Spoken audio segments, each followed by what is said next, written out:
وبعدين انا مش حاطاه على العين الكبيره، يعني احسن يبقى على نار مش عاليه قوي.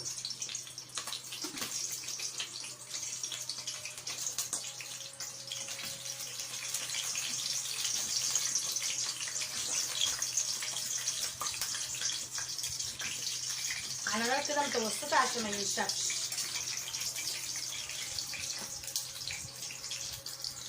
حبايبي خلصت الاكل اهو، وزي ما قلت لكم الرز حطيته فوق خد وش تحت الشوايه، وبعد كده حطيته في النص.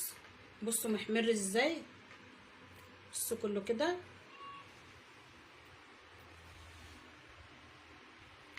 وحمرت الحمام زيت على سمنه زي ما قلت لكم بردك. ويا رب الفيديو النهارده يكون عجبكم، ويكون فيديوهاتي خفيفه عليكم، واتمنى منكم لايكات وشير، وان شاء الله اشوفكم في فيديو جديد على خير. والسلام عليكم ورحمه الله وبركاته.